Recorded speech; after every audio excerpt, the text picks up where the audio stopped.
Open कर लिया सबने? देखिए आपका जो चैप्टर 2 है वो रिलेटेड है, जैसा कि आप देख सकते हैं एक रिवर बनी हुई है। रिवर का मतलब होता है नदी, है ना। एक रिवर बनी हुई है और वहाँ पे कुछ संत महात्मा जो हैं वो नमन कर रहे हैं, है ना। तो यहाँ पे बात हो रही है हमारी होली रिवर। होली मतलब पवित्र, पवित्र नदी जिसका नाम है गंगा। तो हमारे ज़िले में तो गंगा नदी बहती है, बहती है या नहीं बहती है? बहती है। और गंगा नदी की एक विशेषता है कि इसका पानी जो है ना केवल मनुष्य पीता है बल्कि इसको देवता के रूप में, एक देवी के रूप में पूजा भी जाता है। ये गंगा नदी की विशेषता है, ठीक है। तो चलिए मैं रीडिंग करूँगी और आप लोग अपनी फिंगर रखिएगा उसके ऊपर और पढ़ते जाइएगा, ठीक है। ये बताइए 1 on 1 वर्ड पढ़ाएं या पूरा ऐसे रीडिंग लगाएं जैसे कल लगवाया था? पूरा रीडिंग लगवा के पढ़वाएं या ऐसे पढ़वाएं जैसे बच्चों को पढ़ाते द रिवर गंगा आप लोग बोलेंगे, ठीक है। The Ganga is our national river. It is one of the world heritages. Heritage होती है हमारी विरासत। क्या है? विरासत। The Ganga is the lifeline of India and one of the most important rivers of our country. It is considered sacred. Sacred होता है बड़ा ही, जिसको होली मानते हैं ना, जैसे हम लोग बहुत ही पवित्र मानते हैं।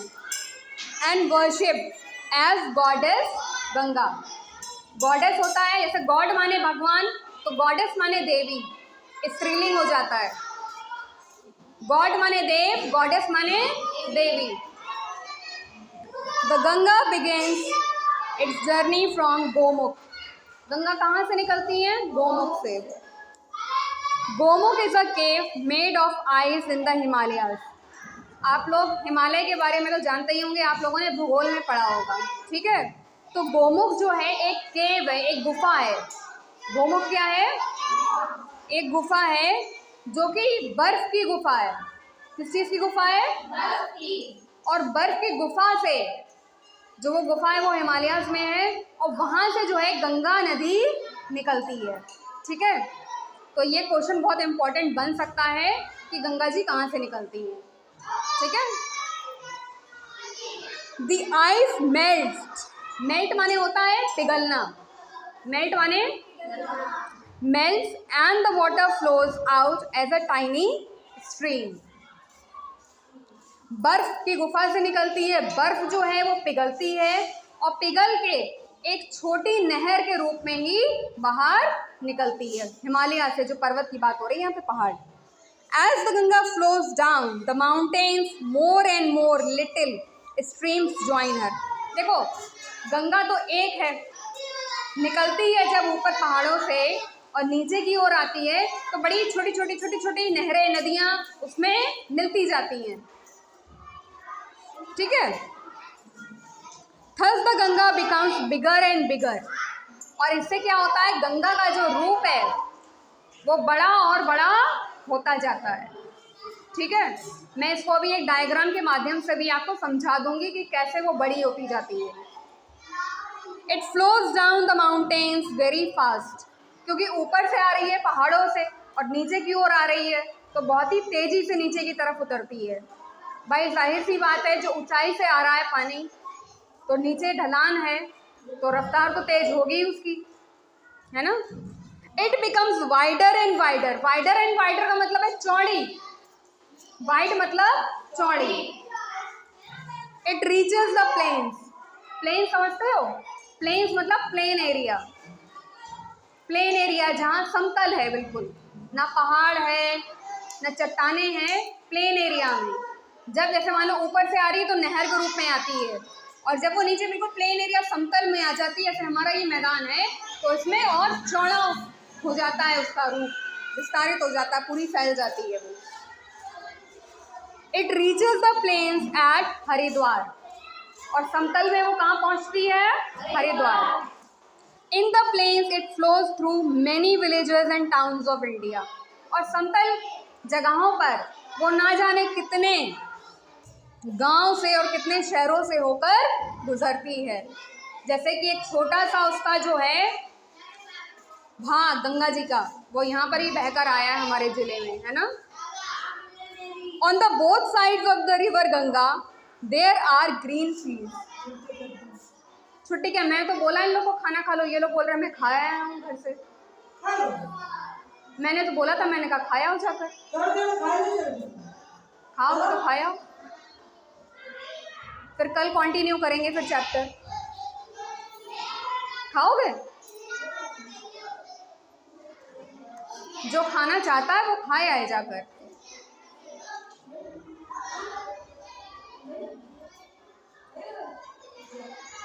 जो जाइए, जिसको खाना है वो खा लीजिए।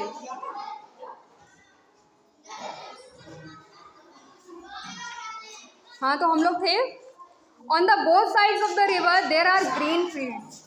गंगा जी के दोनों ओर, दोनों सिरों पर हरी हरी फील्ड है। फील्ड मतलब मैदान, हरे मैदान। आपने देखा होगा यहाँ पे गंगा जी पे आसपास की जो जगहें हैं ना, वहाँ पे खूब सारी घास होती है। वो क्यों होती है पता?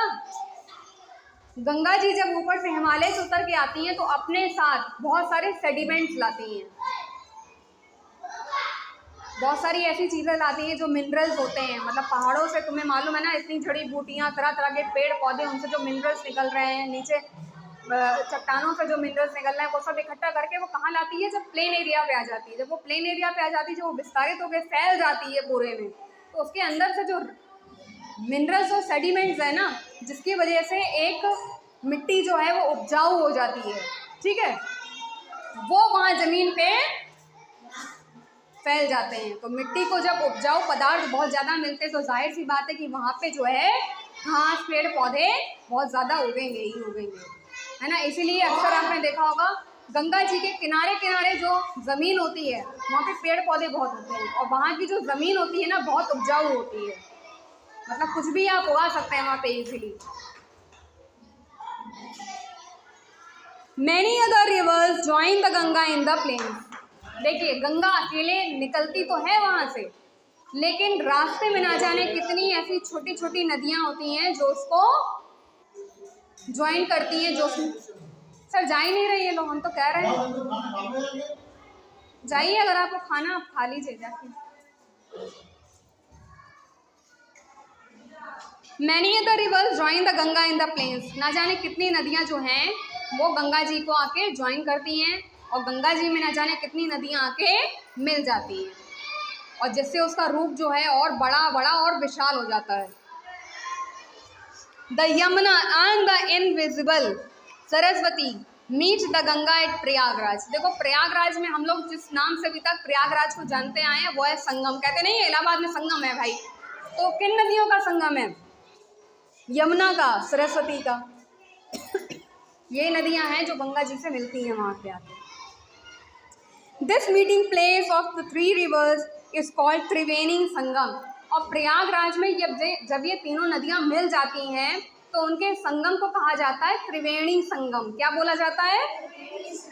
त्रिवेणी संगम, क्योंकि तीन नदियां मिली हैं। तो ट्राई मतलब three, tri means three. It is a holy place called Tirthraj Prayag. बहुत ही पवित्र स्थान माना जाता है हमारे हिंदू धर्म का। ना जाने कितने लोग वहाँ जाते हैं स्नान के लिए, है ना, और इसीलिए उसको कहा जाता है तीर्थराज प्रयाग।